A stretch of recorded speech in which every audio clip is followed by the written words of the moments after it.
What's up guys, Sean here. In this video I'm going to be reviewing the Kizer Towser K. This is a awesome budget knife. It feels like it should cost way more than it does. Coming in at $60, this is a steal of a deal. Before we get into this, I'm going to show you real quick what I carried today. I carried my zero tolerance ZT308, or it might be 0308. Either way, you really can't get it mixed up with anything else because it's pretty damn distinctive. It has a pretty cool tiger stripe pattern on the blade finish. I really dig that. Big massive chunk of steel right here. This is 20 CV blade steel. I have some blue anodized titanium hardware. We have a titanium lock side, so yes, this is a frame lock. We have a steel lock bar insert. We do in fact have a built-in over travel stop, so you're not going to unspring this lock bar tension.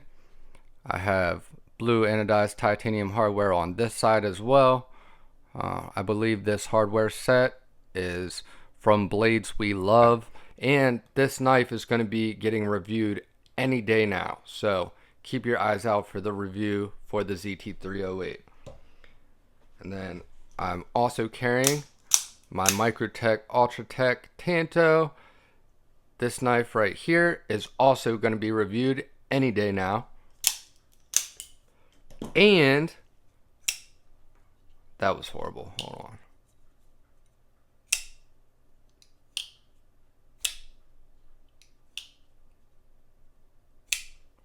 The EMP EDC Nimble. This Nimble and this Kizer were both gifts from a guy named Chris who watches the channel. He hit me up on Instagram and told me he wanted to give me these knives. Very generous gift, very thoughtful. And I can't thank you enough, Chris. This was very amazing gift, and I received it at basically when I was going through one of the hardest times that I've gone through in a long time, and this really happened to pick my spirits up, so big thank you to Chris. Now that I've done talked your ear off for 10 minutes already, let's get into the Kizer Towser K. This is a liner lock. It's on bearings. I believe these are G10 scales, or it might be some kind of fiber reinforced nylon or polymer, some kind of composite. Insane action on this knife. That is one thing that really stands out about it. I mean, we're talking the smoothness and the drop is comparable to like a Konigarius. Insanely smooth. We have 154 cm blade steel, which has been holding up excellent. This is not the factory edge. However, the factory edge was not bad, but after I put my own edge on here, oh man, this thing is nasty. I reprofiled this to 17 degrees per side, and I ended at 600, the 600 grit KME Gold Series diamond plate, and then I stropped it a little bit, and yeah, nice and sharp and aggressive and nasty. Okay, so I'm using my same grading scale. It's 20 categories, maximum of 5 points each for a maximum 100 points. So I've been using the same scale for all my reviews lately, so you can kind of get an idea and compare the scores, and it will give you a good perspective of how these knives stack up against each other. So my first category, as always, is ergonomics. Now the ergonomics for this knife get a 5 out of 5. This is a very comfortable knife in hand, I must say. It's very similar to the Spyderco Spidey Chef. The only difference is you don't have this little swell in the middle of the handle on the Spidey Chef, and it's kind of a little bit more angular. This one is a little bit more rounded, but excellent feel. Fills out the palm. You feel nice and locked in. Feel like you have good control. So they definitely killed it with the ergonomics, and I do not feel any type of hot spots whatsoever. For the clip, we get a 5 out of 5. They give you a nice deep carry clip from the factory. Like I said, it's not recessed into the scale, but the clip screws are countersunk, and this clip functions excellent. Goes in and out of pocket easy. It's nice and solid. Doesn't really have any flex to it. Has plenty of retention, so they did a great job with the clip. For carry, also gets a 5 out of 5 with this knife closed. It is not a very big profile. It's a little bit tall if we're talking from the bottom of the scale to the top of the spine. I'd say maybe 1.5 inches if I had to guess. But it still leaves plenty of room in your pocket, and it's plenty comfortable to carry. So moving on, for the action, perfect 5 out of 5. Like I already said, it has a very, very well-tuned detent. It's literally just right, just the right strength. There's nothing I hate worse than a soft detent, and I would rather companies err on the stronger side than err towards the weaker side, but this is nowhere near too strong. It's literally just right, and it is effortless to flick the blade out. I mean, the thumb stud is placed in a great position, so you have plenty of leverage. Detent's nice and snappy. Middle finger flick or reverse flick or Spidey flick, however you want to say it, effortless with this. See if I can get a better angle.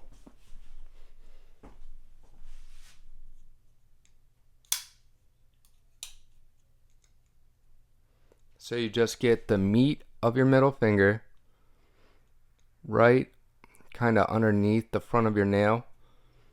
All right, up under that, and just push up. That's it. Just push right up, and you should be able to Spidey flick this with no problems whatsoever.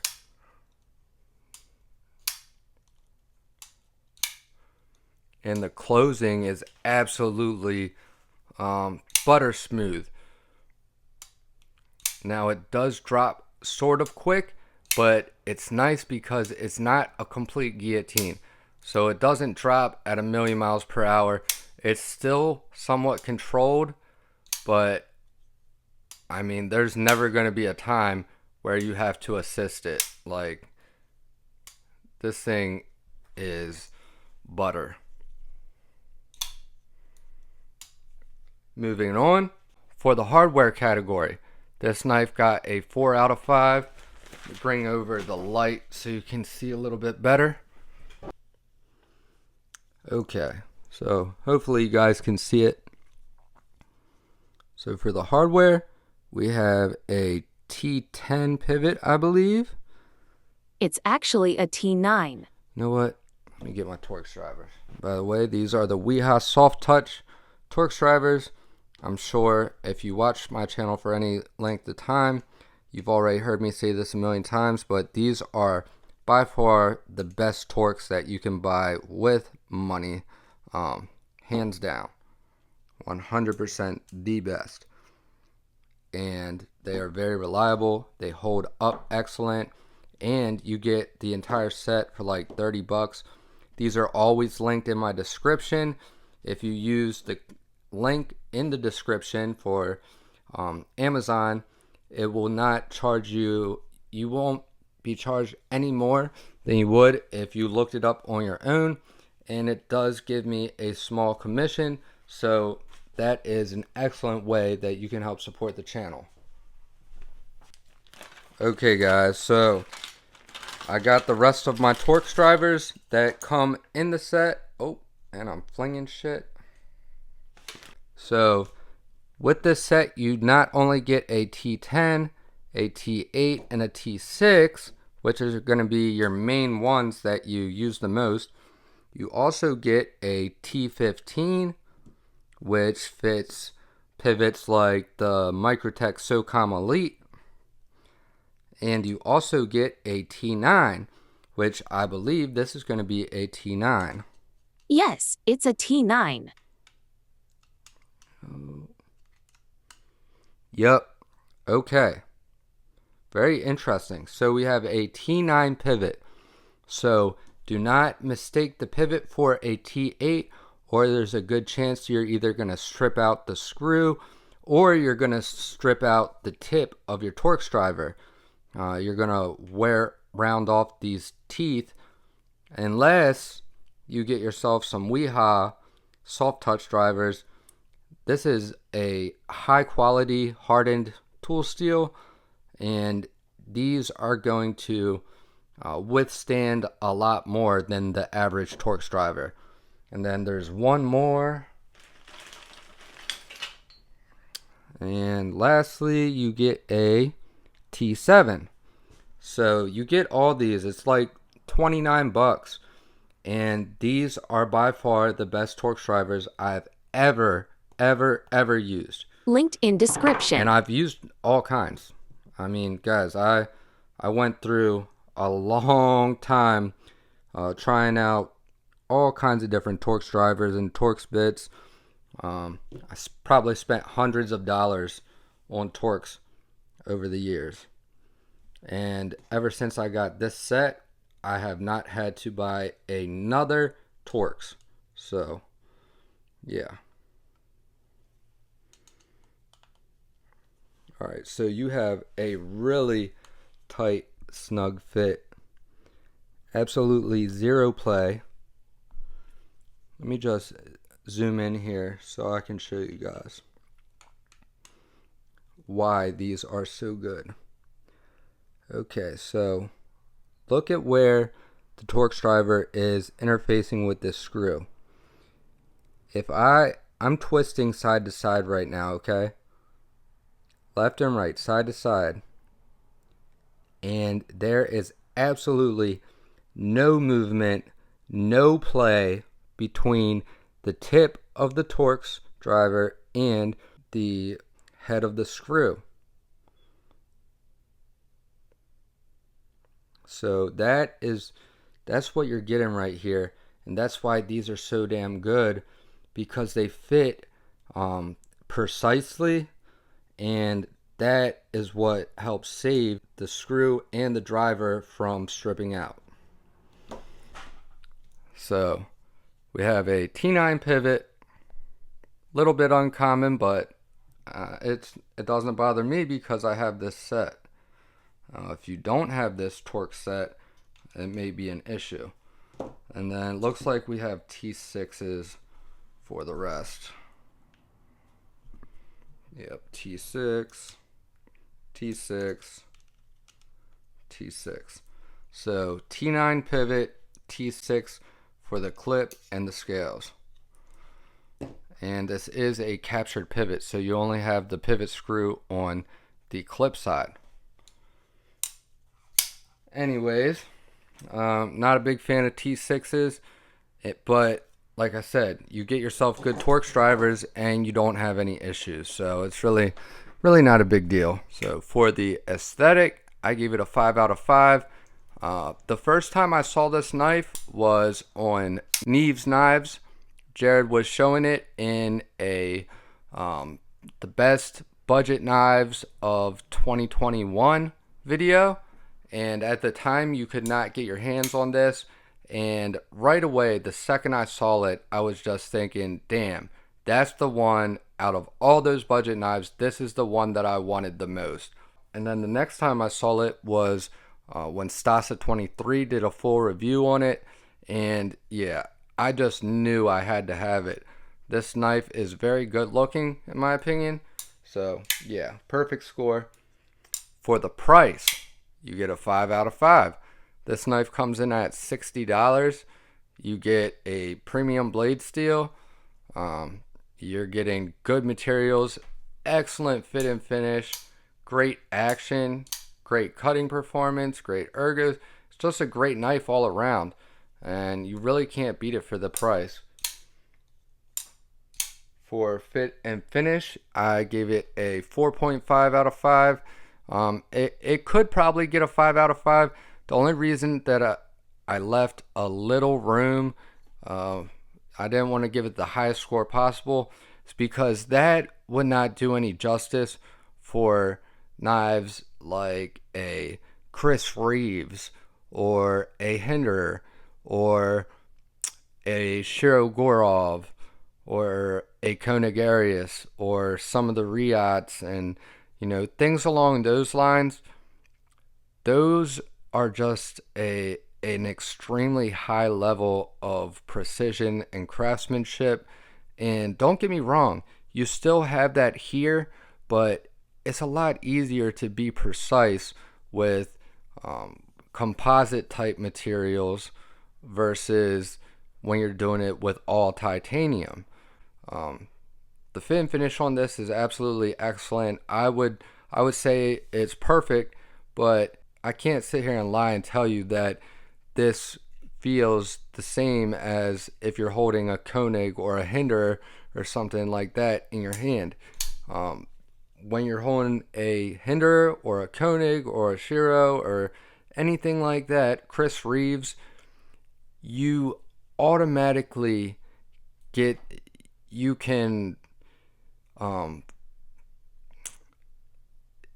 the price and the value of it just automatically translates to your brain, and it's hard to explain, but you just know that you're holding a tool of the top caliber of quality and precision. There's not really any other way to put it. But anyways, for the acoustics, I gave this a 3 out of 5. I mean, I couldn't give this knife all perfect scores, and I try to rate everything as fairly and unbiased and honest as possible. So, I wouldn't do you any justice if I just said perfect score for each. So I try really hard to find areas that aren't necessarily perfect. That doesn't mean that they're bad, but it just means that there's room for improvement. So the acoustics, there's nothing bad about it, but at the same time, it just doesn't sound cool. Like, say,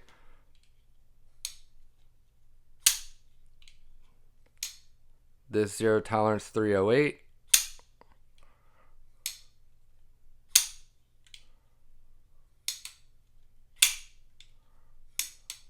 Now that is like music to my ears. You know what I mean? It just sounds cool. And then you can take the Microtech Socom Elite here. I think this is the best sounding knife ever to be created or made. Get yourself a load of that. Oh my God. Something about that is so satisfying. It's so authoritative. Whew. I really like the sound when you reverse flick it. So crisp. It's a loud like clank and snap. You just hear that echo through the aluminum construction of these massive thumb studs, which are also act as a blade stop. Oh my god. And it also has a massive blade stop inside here. That just sounds so fucking good. But yeah, this knife is also going to be being reviewed any day now. So keep your eye out for this. And then another one of my favorite sounding knives of all times, the Spyderco Swish Bowie. So for me to think that a knife sounds good, it's not just how loud it is. I mean, I do like a knife that is kind of loud when you open it and close it and stuff, but loud doesn't do it any justice if it doesn't sound good. And I mean, I guess this could be subjective, but to me, like for example, that is a satisfying sound to me personally.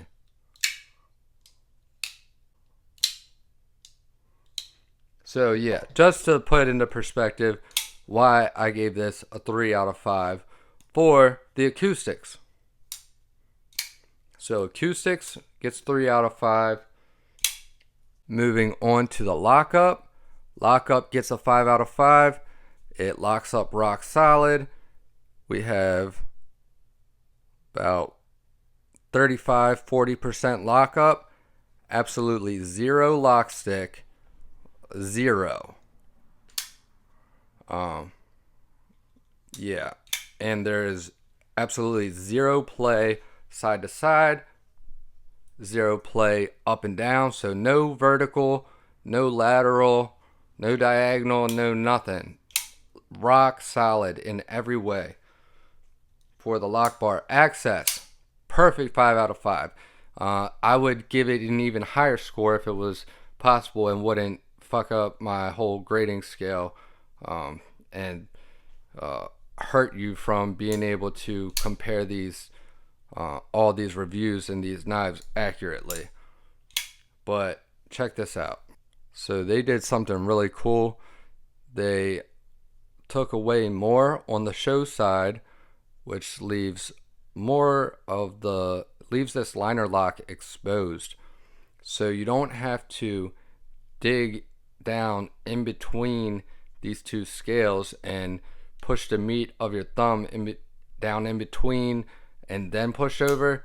No, you are automatically on it and very easy to disengage. Probably some of the best lock bar access I've ever seen. I mean, the lock bar access is fantastic.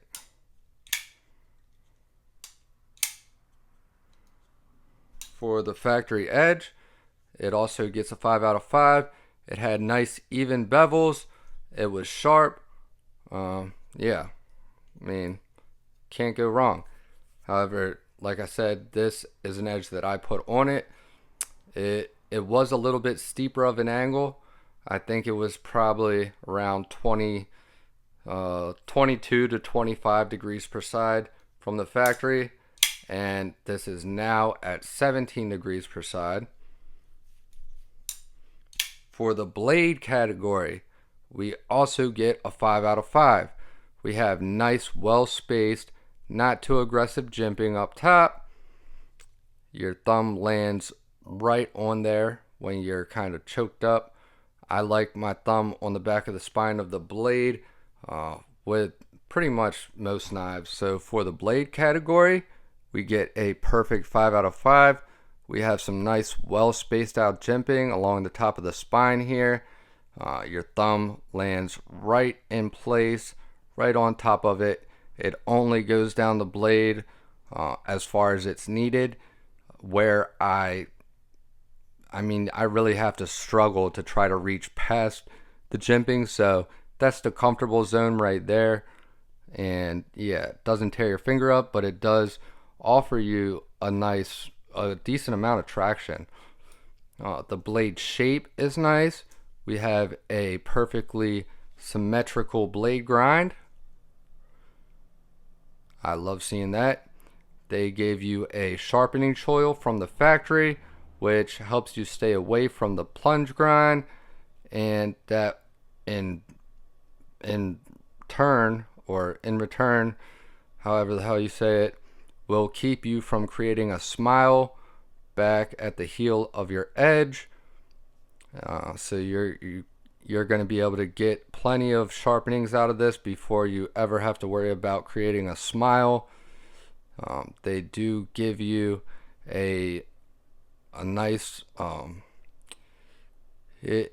this blade clearly isn't intended for piercing or stabbing. However, you do have a nice acute point here at the tip, so you can do fine detailed controlled cutting with this nice tip. You have large belly section. The more I think about it, the more I feel like this is probably a sheep's foot blade right here, or falls under that category a little bit more than Wharncliffe. When I think of Wharncliffe, I think of more of a straight edge.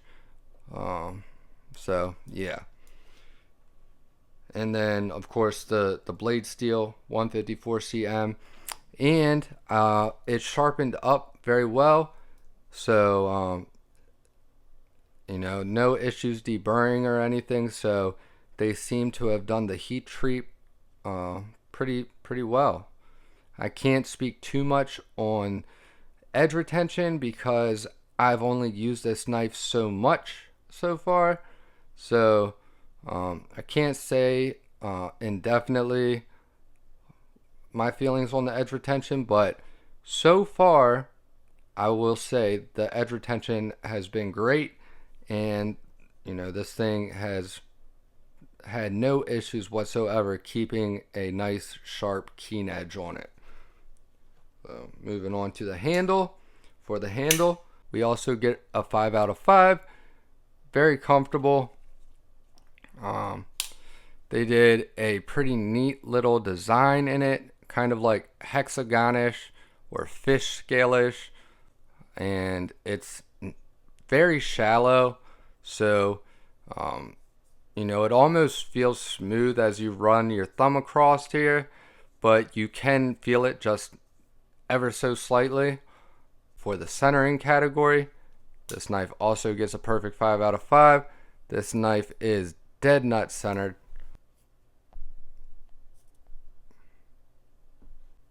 Okay, so hopefully you guys can see that all right. Absolutely dead nut center, perfectly centered. 5 out of 5. Moving on. For cutting, this knife also gets a 5 out of 5. I was very pleasantly surprised. Well, I wasn't too surprised, I'll be honest. I figured this knife would be a good cutter, but it turned out to be actually a better cutter than I expected it to be. Because it looks very similar to the Spidey Chef, I expected it to be similar cutting performance, and it's also similar blade stock thickness.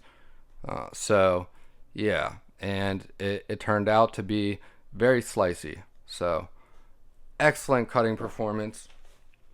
For the materials, we get a 4 out of 5, only because we have some kind of composite for the handle, which there's nothing wrong with that, but it would have scored higher if they did aluminum, titanium, carbon fiber, or I'm not really a micarta fan, but some micartas, all of those that I just mentioned kind of just feel nicer and look nicer than a composite handle, but there's nothing wrong with this. So 4 out of 5 on the materials. For the Fidget Factor, this knife gets a 5 out of 5. This knife is extremely fidgety, very addictive action. Super smooth drop shot, effortless deployment, excellent detent. Perfectly tuned detent here.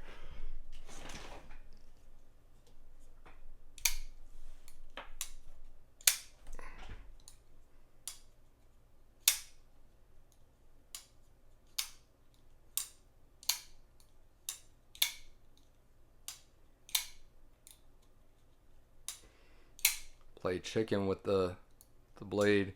See if I can push in the lock bar and get my thumb out before the blade touches my thumb.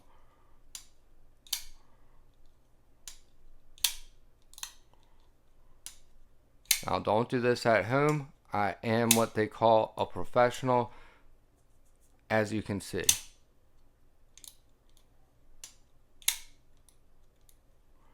Alright, for the design, perfect 5 out of 5. No need for explanation there. I mean, you know, just everything combined. It's an excellent knife. The design of it makes sense, and it works. For the value, of course we had to give it a 5 out of 5 because you're getting all this at a insane price of $60, which is pretty remarkable for a knife that performs like this, just for what you're getting. I mean, you're really getting your money's worth with this one. I will link this in the description below if possible. And if I do end up linking it in the description, it will be an Amazon link with my Amazon associate account. So it will give me a small commission if you use that link, it goes towards helping the channel, and it's greatly appreciated if you decide to do that. And it does not cost you a single cent more. Same exact price as if you did it without my link. So you're not getting a savings, but you are helping support the channel. So all together, we came up with a total score of 95.5 out of 100. Guys, that is remarkable. That is, getting close to the mini Tempest territory. I mean, the Demko AD 20.5 that I just reviewed, that got a 90 out of 100, and I think that's absolutely awesome, an excellent knife. So 95.5, that's insane, especially for a knife at $60. You can't beat that. So highly recommend this one. It's not going to break the bank, and it's a great knife, and I think you guys might really enjoy this one. So do yourself a favor and pick one of these bad boys up.